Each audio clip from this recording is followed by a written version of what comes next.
दीना public school part 1। Mangla road पर दुकानों के ऊपर दो फ्लैट एक दूसरे के सामने बने हुए थे, जिनकी एक मुश्तरका सीढ़ी थी। दोनों फ्लैटों को मिलाकर 7 कमरे थे और इब्तदाई तौर पर प्राइमरी स्कूल खोलने के लिए काफ़ी थे। इब्तदाई दिनों में ही हमारी मुलाकात दीना के 2 बहुत काबिल एहतराम और मोअज़्ज़ज़ ख़ानदानों से हो गई। एक ऑनरी कैप्टन मरहूम अशरफ साहब की फैमिली थी और दूसरी मरहूम राजा मोहम्मद अजायब खान की फैमिली। दोनों ने हमारे साथ इंतहाई पुरखुलूस ताउन किया। कैप्टन अशरफ साहब की अमीर कबीर फैमिली को चंदा ज़रूरत नहीं थी कि उनकी बेटी किसी स्कूल में टीचर की नौकरी करे, लेकिन उनकी बड़ी बेटी यास्मीन ने कहा कि मैं उस वक्त तक आपके स्कूल में पढ़ाती रहूँगी जब तक स्कूल अपने पैरों पर खड़ा नहीं हो जाता, और उसने अपने वादा को पूरा किया और तकरीबन 2 साल तक मेरे स्कूल में बाकायदगी से आती रही। दूसरी तरफ बेगम राजा मोहम्मद अजायब खान की बेटियां भी तालीम याफ्ता थीं। बेगम साहिबा खुद भी रिटायर्ड टीचर थीं। ये फैमिली भी माली तौर पर निहायत आसूदा थी। जब भी कोई टीचर गैर हाजिर होती या अचानक नौकरी छोड़ जाती तो हमें कोई परेशानी न होती, या तो वो खुद आ जाती या फिर अपनी बेटी को भेज देती। दोनों ख़ानदानों से हमारे घरेलू और बेहद अपनाइयत वाले ताल्लुकात रहे। हमारे हर आड़े वक्त में उन दोनों ख़ानदानों ने भरपूर साथ दिया।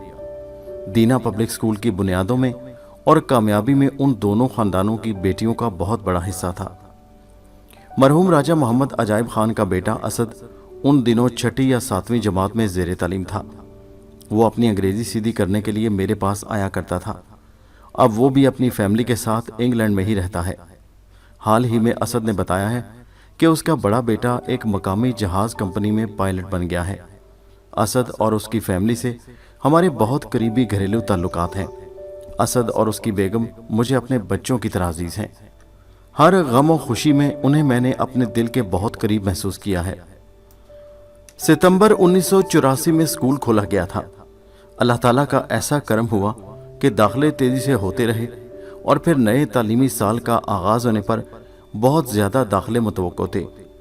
और दूसरा मसला ये था कि स्कूल में बच्चों के लिए घूमने फिरने की जगह बहुत महदूद थी, इसलिए नज़दीक की एक नई तामीर शुदा बिल्डिंग में स्कूल को मुंतकिल कर दिया गया और स्कूल की पुरानी बिल्डिंग में हमने रिहाइश इख्तियार कर ली। उस नई बिल्डिंग में मंगला और जेहलम दोनों छावनियों के हेड मालियों के ताउन से मैंने फूलों की क्यारियों को इतना महका दिया था कि हर तरफ फूल ही फूल नजर आते थे। बैरूनी दीवार को मुकम्मल तौर पर इश्क पेचा की बेलों ने ढांपा हुआ था। पहले सालाना नताइज सुनाने के लिए तकरीब का इनेकाद किया गया, जिसमें बच्चों के वालिदैन के अलावा दीगर प्राइवेट स्कूलों के प्रिंसिपल साहिबान को भी मदऊ किया गया था। उस पुरवकार तकरीब में तकसीम इनामात के मरहला पर जब मैंने ऐलान किया कि आज इनामात की तकसीम स्कूल की मोमर और मोअज़्ज़ज़ हस्ती बाबा जी बशीर साहब के हाथ से होगी, तो सब छोटे बड़े हैरान रह गए। उसके पीछे मेरी वो सोच पिन्हा थी कि बच्चों की नज़र में बाबा जी बशीर की इज़्ज़त व एहतराम में इतना इजाफा कर दूं कि किसी बच्चे को कभी उन्हें ओए कहने की जुर्रत ना हो। मैं, मेरे बीवी बच्चे और टीचर्स सब उन्हें बाबा जी कहकर ही बुलाते थे, और यही वजह थी कि दूसरे स्कूलों ने उन्हें कई गुना ज़्यादा तनख्वाह की पेशकश की, लेकिन वो ज़िंदगी की आखिरी सांसों तक स्कूल के वफादार रहे। बाबा जी बशीर SP के रिटायर्ड क्लर्क थे। स्कूल खोले अभी चंद ही दिन हुए थे कि वो मेरे दफ्तर में आए। मैंने चाय मंगवाई और अभी चंद मिनट ही गुफ्तगू की होगी कि कहने लगे, सर मुझे भी अपने साथ रख लें, मैं बहुत अच्छा क्लर्क हूँ। मैंने कहा, बाबा जी अभी तो बच्चे भी दाखिल नहीं हुए। जब तक स्कूल की खासी आमदनी शुरू नहीं हो जाती उस वक्त तक तो मैं ही प्रिंसिपल, क्लर्क और चपरासी हूँ। फ़िलहाल मैं क्लर्क की तनख्वाह नहीं दे सकता। उन्होंने कहा कि मैं तनख्वाह के लिए नौकरी नहीं कर रहा, मैं इस नेक काम में आपका हाथ बटाना चाहता हूँ। आप जितने भी कम से कम दे सकते हैं उतने दे दें। अगर बिल्कुल नहीं दे सकते तो मैं बिला मुआवजा भी काम करने के लिए तैयार हूँ। मैंने उन्हें 300 रुपये माहाना कहा तो वो खुश हो गए। फिर जैसे जैसे बच्चे आते गए उनकी तनख्वाह बढ़ती गई। शुरू में तकरीबन 2 साल तक उन्होंने मुझे कोई चपरासी न रखने दिया। सारे काम उन्होंने खुद ही संभाले हुए थे। फूलों का मौसम खत्म हुआ तो मेरे बच्चों ने क्यारियों में से सूखे हुए पौधे उखेड़कर दीवार के पार खेत में फेंक दिए कि बारिश होगी तो गल सड़कर खाद बन जाएंगे। वो खेत एक बंगाली का था। असल में वो खुद बंगाली नहीं था, बल्कि उसकी बीवी बंगालन थी। वो बड़ी झगड़ालू और तेज तरार मशहूर थी। उसी की निस्बत से लोग उसे भी बंगाली कहने लगे। उसके 2 बच्चे मेरे स्कूल में पढ़ते थे। एक रोज बहुत तेज हवा चली तो वो फूलों वाले पौधे उड़कर पूरे खेत में फैल गए। उसने खेत में हल चलाया और गंदम की फसल उगा दी। एक दिन अपने बच्चों को लेने स्कूल आया तो कहने लगा, मेजर साहब, मैंने अपने खेत में गंदम उगाई थी, लेकिन पूरे खेत में हर तरफ कॉसमॉस के फूल ही फूल खिल गए हैं। मेरे खेत में गंदम कम और फूल ज्यादा नजर आ रहे हैं। यूं लगता है कि मैंने फूल उगाए हैं और गंदम उनमें ख्वामखा उगाई है। स्कूल के पहले साल ही बच्चों को इस्लामाबाद घुमाने का प्रोग्राम बना। बच्चे थोड़े थे, इसलिए सिर्फ 2 वैगनों के बच्चे ही तैयार हो पाए। दोनों वैगनें स्कूल के बच्चों को लाने ले जाने का काम ही करती थी और उनके मालिकों के बच्चे भी मेरे ही स्कूल में पढ़ते थे। अगली वैन की फ्रंट सीट पर मैं बैठा था और मेरी गोद में ड्राइवर सरफराज की बच्ची सबा सरफराज बैठी थी। जब हम सोहावा अस्पताल के बिल्कुल सामने चकवाल मोड़ पर पहुंचे तो अचानक सामने से आने वाली एक कार, जो शायद चकवाल रोड की तरफ मुड़ रही थी, बेकाबू होकर हमारी वैन से आ टकराई। मैंने सबा को इस तरह से ढांप लिया कि उसको तो खराश तक ना आई, लेकिन फ्रंट स्क्रीन के छोटे छोटे टुकड़े मेरे चेहरे को लगे तो जा बजा खून निकल आया और मेरा पूरा चेहरा खून आलूद होकर काफी भयानक हो गया। मेरी बेगम वैन से बाहर निकलकर एक बच्चे को सीने से लगा लगा कर प्यार कर रही थी। किसी बच्चे को कोई चोट या जख्म नहीं आया था, बस थोड़ा सा सहम गए थे। और दूर खड़ा एक राहगीर करीब आया और मेरी बेगम से पूछा, बेटा जी, क्या ये सारे तुम्हारे बच्चे हैं? उसने झल्ला कर कहा, नजर नहीं आता, ये सब मेरे अपने ही बच्चे तो हैं। देखो तो कितना सहम गए हैं। हम वहीं से अपना प्रोग्राम कैंसिल करके वापस आ गए और कुछ दिनों बाद फिर दोबारा गए थे। एक बच्चा नर्सरी में दाखिल हुआ, माँ उसे छोड़कर चली गई तो वो बार बार क्लास से उठकर दफ्तर में भाग आता और मुझसे सवाल करता, सर जी छुट्टी कदों होसी, सर जी छुट्टी कब होगी। उसके पीछे पीछे टीचर आती और उसे उठाकर वापस ले जाती। उस वक्त मेरे पास एक दूसरे प्राइवेट स्कूल के प्रिंसिपल बैठे हुए थे। वही बच्चा अब की बार आया तो बोला, सर जी छुट्टी उस वेले होसी जदों ये झल्ला टुर जासी। सर जी क्या छुट्टी उस वक्त होगी जब ये पागल चला जाएगा। मुझे बेइंतहा शर्मिंदगी का सामना करना पड़ा और उस मोअज़्ज़िज़ हस्ती से बार बार माफी मांगना पड़ी। मैं हर नए दाखिल होने वाले बच्चे को टॉफियां देता और बहुत प्यार करता था और उसके बाद नर्सरी की टीचर उसे दफ्तर से ले जाती थी। एक बच्चा बार बार क्लास से उठकर दफ्तर की तरफ भागता तो टीचर उसे पकड़कर अपने पास बिठा लेती। तीसरी चौथी दफा भागने लगा तो टीचर ने पूछा, ओए किधर जा रहे हो? तो बोला, दफ्तर विच मुछां वाले कोल जा रहे हां, ਉਹ डाढ़ा प्यार करना है ते नाल टाफियां भी देंदा है। दफ्तर में मूछों वाले के पास जा रहा हूँ, वो बहुत प्यार करता है और साथ में टॉफियां भी देता है। मैं एक बार नर्सरी क्लास में गया तो एक बच्ची बोली, सर जी मैं कल स्कूल कोई नहीं आना। पूछा क्यों नहीं आना तो जवाब दिया, मिकी कल उल्टियाँ लग सन, मुझे कल उल्टियाँ लगेंगी। उसकी माँ उसे लेने आई तो मैंने उससे कहा कि आपकी बेटी तो बड़ी पहुंची हुई हस्ती है, उसे आज ही पता है कि कल उसे उल्टियां लगेंगी। एक साहब ट्रांसपोर्टर थे। उनकी बस और वैन दीना और मीरपुर के दरमियान चलती थी। मंगला और मीरपुर के दरमियान एक गांव में उनकी रिहाइश थी। उन्होंने अपना बेटा मेरे स्कूल में दाखिल करवाया। उस बेचारे को स्कूल आने जाने के लिए रोजाना काफी ज्यादा सफर करना पड़ता था। सर्दियों में दिन यूं भी बहुत छोटे होते हैं। मेरी बेगम ने उससे कहा, भाई साहब फैसल को आप मेरे पास ही छोड़ दें, जो मेरे बच्चे खाएंगे ये भी उनके साथ खा लिया करेगा। उसका ज्यादा वक्त तो सफर में गुजर जाता है। इस तरह फैसल हमारे ही घर में रहने लगा। हमने उस बच्चे में एक बुरी आदत नोट की कि वो हर खाने वाली चीज को पहले सूंघता फिर मुंह में डालता। हम अभी इसी कोशिश में ही थे कि वो सूंघने की आदत खत्म करके बगैर सूंघे खाने की आदत बना ले कि एक रोज उसका वालिद उसे मिलने के लिए आ गया। हमने उसके आगे चिप्स और पकोड़े वगैरह रखे। हम बामुश्किल अपनी हंसी पर काबू पा सके जब हमने देखा कि वो साहब भी फैसल की तरह हर चीज को उठाकर पहले सूंघते फिर मुंह में डालते। उस दिन हमें पता चला कि फैसल बेचारे का कोई कसूर नहीं था, बल्कि ये एक मौरूसी बीमारी थी। एक 10-12 साल का बच्चा बड़ी क्लास में दाखिल हुआ। वो छुट्टियां बहुत करता था। एक बार जब 8-10 दिन मुतवातर ना आया तो मैंने उसके वालिदा को पैगाम भिजवाया कि वो स्कूल में आए। जब वो स्कूल में आई तो मैंने उनके बेटे की गैर हाजिरियों के बारे में पूछा। उन्होंने बताया कि उनका पूरा खानदान इस बच्चे की वजह से परेशान है। اس پر جنات کا اثر ہے۔ اس پر جب جن آتا ہے تو اس کے ہاتھ پاؤں ٹیڑھے ہو جاتے ہیں اور آنکھیں اوپر کو چلی جاتی ہیں۔ میں تھوڑا اور گہرائی میں گیا تو پتہ چلا کہ جن ہمیشہ صبح کے وقت آتا ہے۔ میں نے اسے کہا کہ میں بھی جنات کے اثر کو زائل کرنے کا دم کرتا ہوں، آپ بس کسی طرح ایک دفعہ اسے بہلا پھسلا کر اسکول لے آئیں۔ وہ اگلے ہی روز اسے لے آئی۔ میں نے بچے کو تو اندر بھیج دیا اور اس کی ماں سے کہا کہ آپ بے فکر ہو کر جائیں، انشاءاللہ آئندہ ساری عمر جن اس کے نزدیک سے بھی نہیں گزریں گے۔ اس کے جانے کے بعد میں نے اس کے جن کی خوب پٹائی کی۔ اس نے وعدہ کیا کہ وہ کبھی غیر حاضر نہیں ہوگا۔ میں نے اس سے ایک آخری بات یہ کی کہ آج کے بعد اگر تم پر دوبارہ جن آیا تو میں موٹر سائیکل پر فوراً ہی تمہارے گھر پہنچ جاؤں گا اور پورے گاؤں کے سامنے تمہارا جن نکالوں گا۔ اس دن کے بعد وہ کبھی غیر حاضر نہ ہوا۔ مدھو کالج سے ایئر فورس کے ایک ریٹائرڈ افسر کا بچہ آتا تھا۔ کلاس 7 یا 8 کا طالب علم تھا۔ میں نے دیکھا اس کے بال جنگلیوں کی طرح بڑے ہوئے تھے۔ میں نے اسے وارننگ دی کہ اگر تم نے حجامت نہ کروائی تو مجھے مجبوراً تمہاری حجامت خود کروانا پڑے گی۔ 2-3 دن گزر گئے لیکن اس نے حجامت نہ کروائی۔ میں نے اسے ایک آخری وارننگ دی کہ اگر کل تم حجامت کے بغیر آئے تو میں خود تمہارا ہیئر سٹائل اپنی پسند کا بنواؤں گا۔ اگلے دن بھی وہ اسی حلیہ میں تھا۔ میں نے اسکول کے سامنے سے حجام کو بلوایا تو وہ زاروں کی طرح رونے لگا، مگر میں نے اسکول کے صحن میں اس کی ٹنڈ اس طرح سے کروا دی۔ اگلے روز میں نے اس کے والد کو دور سے ہی دفتر کی طرف آتے ہوئے دیکھا تو خیال کیا کہ اب جھگڑا ہونے والا ہے۔ اس نے دفتر میں آتے ہی کہا، میجر صاحب اٹھیں، میں آپ کو گلے لگانا چاہتا ہوں۔ جو کام میں پچھلے 2 ماہ میں باوجود پوری کوشش کے نہیں کر سکا تھا وہ آپ نے کر دکھایا۔ میں آپ کا شکریہ ادا کرنے آیا ہوں۔ یہ ٹینٹ والا کام پورے اسکول کے سامنے ہوا تھا، اس لیے اس کا بچوں پر بھی بہت اچھا اثر ہوا۔ اس دن کے بعد تمام لڑکیاں بالوں میں پنے لگا کر اور سنوار کر آنے لگی اور لڑکے بھی تیر کی طرح سیدھے ہو گئے۔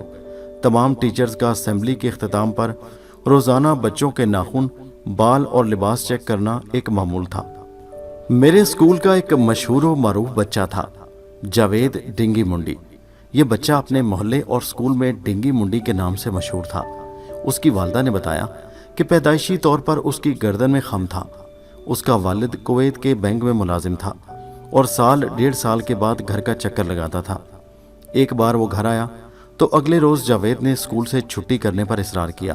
اس کے والد کے بہت سمجھانے پر بھی جب وہ راضی نہ ہوا تو وہ اسے زبردستی اسکول کی طرف لا رہا تھا۔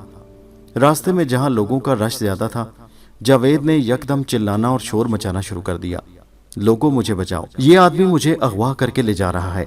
کچھ لوگوں نے فوراً اس کے والد کو پکڑ لیا، مگر اس سے پہلے کہ لوگ اس کی درگت بنا دیتے، مجمع میں سے ایک آدمی چیخا، اوئے اس کو کچھ نہ کہو، یہ اس بچے کا باپ ہے اور اسے اسکول چھوڑنے جا رہا ہے۔ اتنے میں 2-3 اور آدمیوں نے جاوید کے والد کو پہچان لیا۔ جب وہ اسے میرے اسکول میں لایا تو اس نے سارا واقعہ سنایا اور کہنے لگا، سر جی آج میری کوئی نیکی کام آ گئی کہ ایک آدمی نے مجھے پہچان لیا، وگرنہ اس خبیث نے تو مجھے باپ سے اغوا کار بنانے میں کوئی کسر نہیں چھوڑی تھی۔ اس کا والد چھٹی گزارنے کے بعد واپس کویت چلا گیا اور جانے سے پہلے مجھ سے وعدہ لے لیا کہ میں اس کے گھر وقتاً فوقتاً چکر لگاتا رہوں گا اور جو کچھ بھی کرنا پڑے اس کے اکلوتے بیٹے کو زیور تعلیم سے آراستہ کرنے میں کوئی کسر نہیں چھوڑوں گا۔ اس کے جانے کے بعد جاوید نے اسکول آنا پھر بند کر دیا۔ اس کی بڑی بہن باقاعدگی سے اسکول آتی تھی۔ اس نے بتایا کہ صبح ناشتے کے بعد وہ باہر نکل جاتا ہے اور پھر سارا دن نظر نہیں آتا اور رات کو آ کر کھانا کھانے کے بعد سو جاتا ہے۔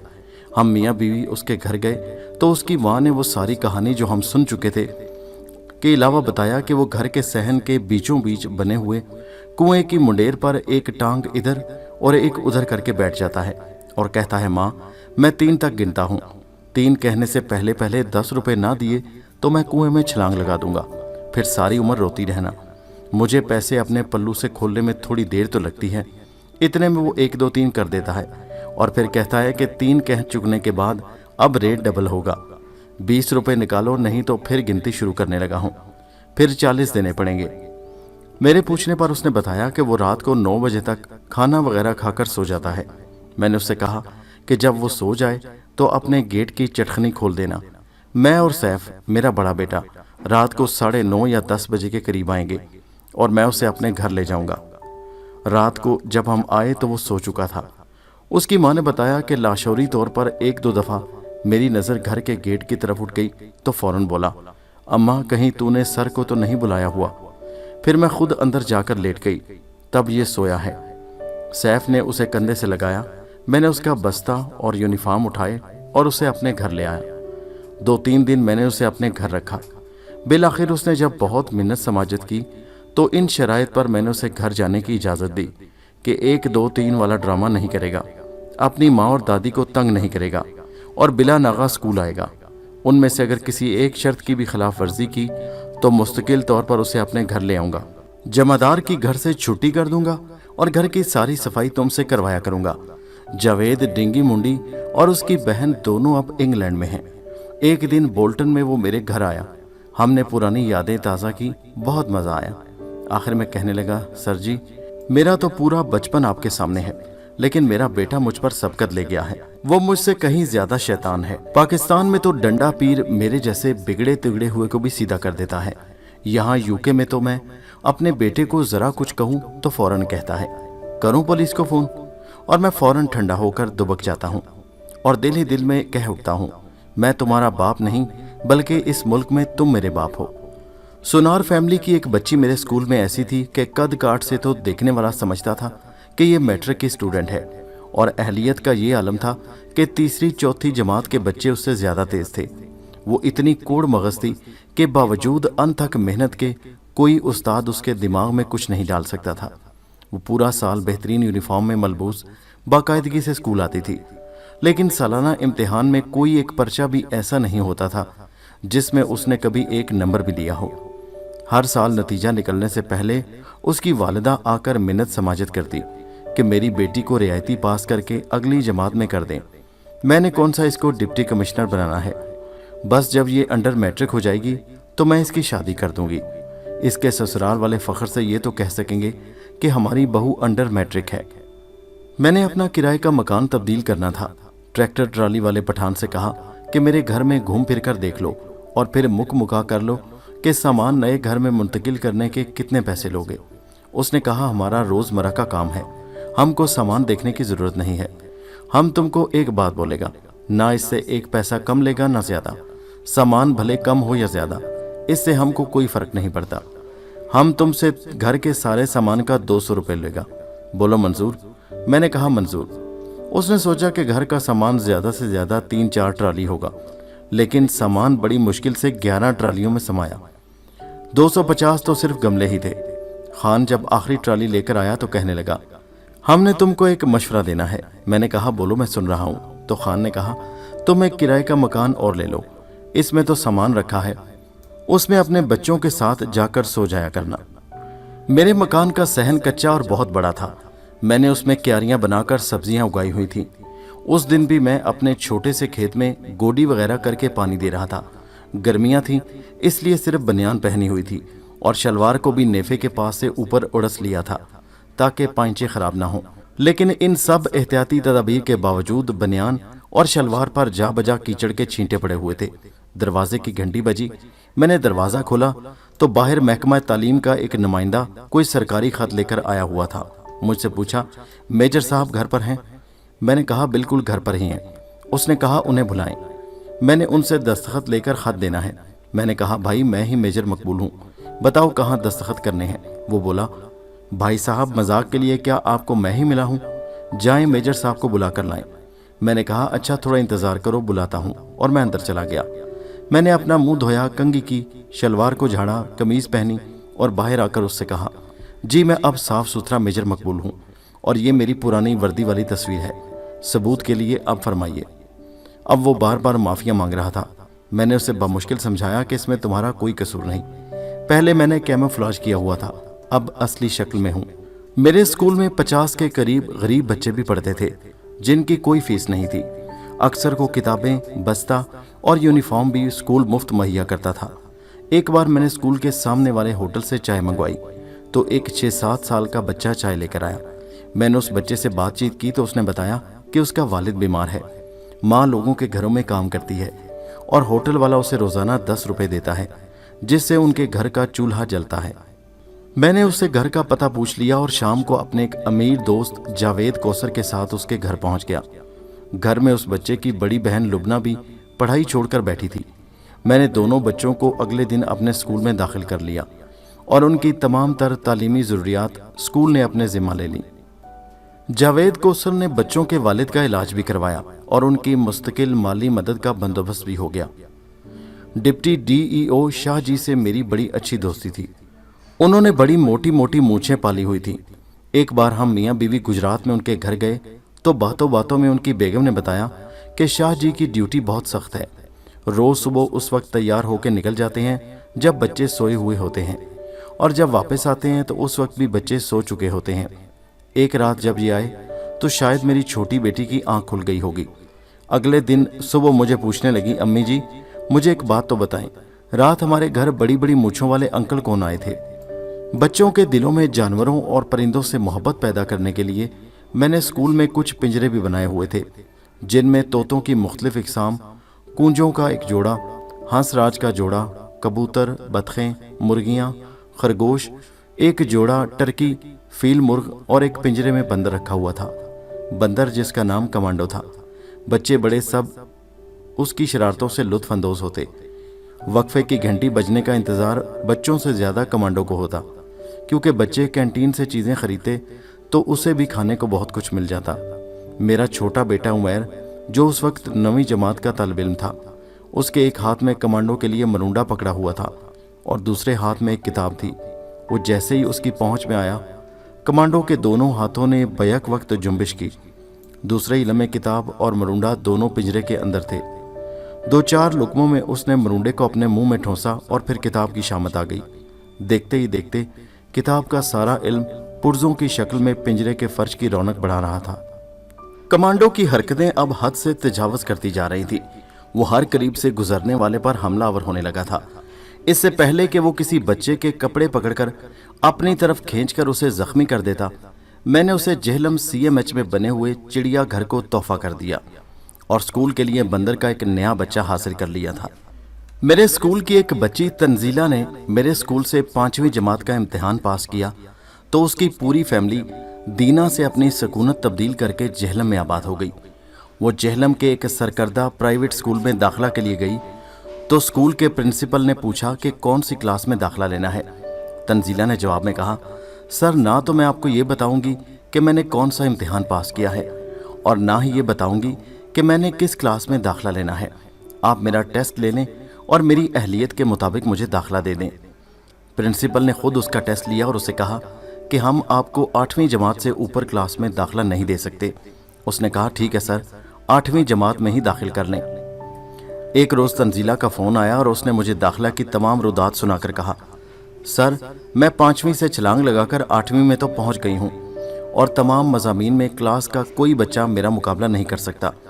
बस मुझे अलजबरे की तरफ से मार पड़ रही है। मुझे कुछ समझ नहीं आता कि ये फ़र्ज़ करना क्या होता है। 5वीं जमात को इंग्लिश और हिसाब मैं खुद पढ़ाया करता था। मेरे नज़दीक मैट्रिक तक की तालीम में यही सबसे ज़्यादा अहम जमात है जो बच्चे को एक मजबूत बुनियाद फराहम करती है। अलजबरा 6ठी जमात से शुरू होता है और तंजीला ने 6ठी और 7वीं दोनों नहीं पढ़ी थी, इसलिए उसे बुनियादी बातें समझने में मुश्किल पेश आ रही थी। हर दूसरे तीसरे दिन मेरा जेहलम जाना होता था। मैं हर चक्कर में 1 घंटे के लिए तंजीला के घर चला जाता और उसे अलजबरे की अलफ बे से आशनाई करवाता। 6ठी 7वीं बार सबक के इख्तिताम पर उसने कहा, सर अब मुझे मुकम्मल तौर पर अलजबरे के इसरार और रमूज से आगही हो गई है। आपने मेरी 2 साल की कमी को पूरा कर दिया है।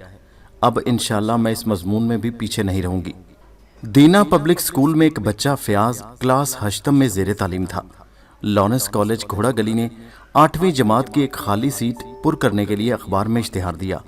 फयाज के नाना कैप्टन रिटायर्ड गुलाम रसूल, अल्लाह उन्हें गरीक़े रहमत करे, ने मुझसे मशवरा किया और फिर उसे मुकाबला के इम्तिहान में बिठा दिया।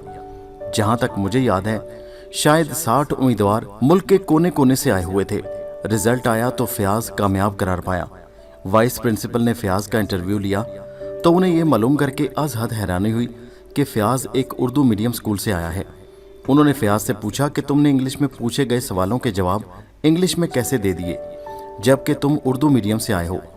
तो फयाज का जवाब था कि सर मैं दिल ही दिल में इंग्लिश सवाल का तर्जमा उर्दू में करने के बाद उसके जवाब को इंग्लिश में तर्जमा करके लिखता जाता था, फिर वाइस प्रिंसिपल ने कैप्टन साहब को अंदर बुलाया और उनसे दीना पब्लिक स्कूल के बारे में बातचीत करते रहे। आखिर में उन्होंने ख्वाहिश का इजहार किया कि वो इस स्कूल को देखना और मेजर मकबूल से मिलना चाहते हैं। बाद अज़ां कैप्टन साहब ने मेरा पैगाम उनको पहुंचा दिया कि उनका जब जी चाहे तशरीफ ले आएं, हम मुंतज़िर रहेंगे। फिर एक रोज़ अचानक बगैर बताए स्कूल लगने से 15-20 मिनट पहले वो आ गए। मैं स्कूल के मेन गेट पर खड़ा हर बच्चे और स्टाफ को खुश आमदीद वेलकम कर रहा था। ये मेरा रोज़ का मामूल था और छुट्टी के वक्त भी तकरीबन रोज़ ही गेट पर हर एक को अल्लाह हाफिज करता था। स्कूल में सबसे पहले आना और सबके बाद जाना भी मेरा एक मामूल था। वो हजरत पूरा दिन मेरे दफ्तर में ही बैठे रहे। जो बच्चा भी दफ्तर में किसी काम से आता, ये उसको बिठाकर उसका इंटरव्यू लेते। छुट्टी हुई तो हस्बे मामूल मैंने सबको रुखसत किया और फारिग होकर दफ्तर में आया। जब मेहमान को रुखसत करने का वक्त आया तो स्कूल गेट पर खड़े होकर कहे गए उनके ये अल्फाज मुझे आज भी अच्छी तरह याद हैं। मेजर साहब, मैंने पूरा दिन आपके स्कूल में गुजारा है और इस नतीजे पर पहुंचा हूं कि आप या तो इंतहाई बेवकूफ़ हैं या हद दर्जा के कनात पसंद। माफ़ कीजिएगा, बेवकूफ़ इसलिए कह रहा हूं कि ऐसा स्कूल खोलने और इतनी तगोदो करने के लिए आपको दीना से बेहतर कोई शहर नज़र नहीं आया। बाखुदा अगर आपने ये स्कूल इस्लामाबाद, पिंडी या लाहौर में खोला होता तो स्कूल की बिल्डिंग किराया पर लेने के बजाय ऐसी 1-2 बिल्डिंग्स आपकी अपनी होती।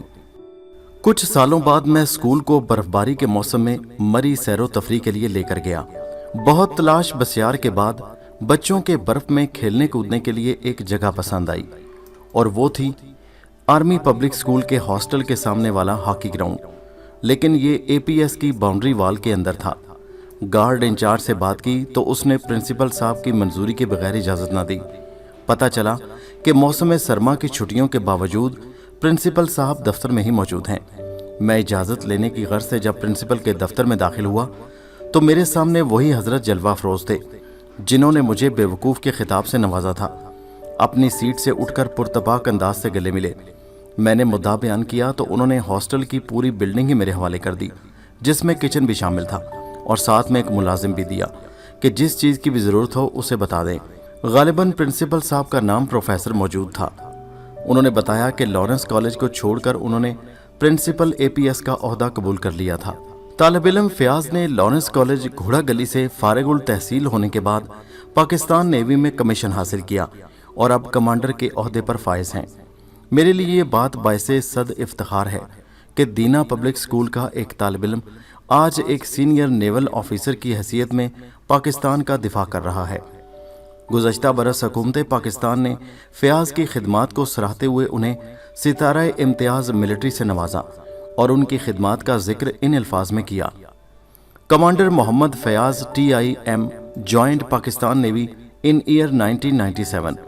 He got commission in Operations Branch of Pakistan Navy in 1999. His academic qualifications include BSc Honours in Naval Sciences from Karachi University, MSc War Studies Maritime from National Defence University. The officer is also a graduate of Command and Staff College, Malaysia, where he was awarded Executive Diploma in Defence and Strategic Studies. He has also undergone various operational courses from USA and China. During his naval career, the officer has been appointed on various important command and staff duties, both afloat and ashore. In recognition of his services in Pakistan Navy, he has also been awarded Tamgha-e-Imtiyaz Military.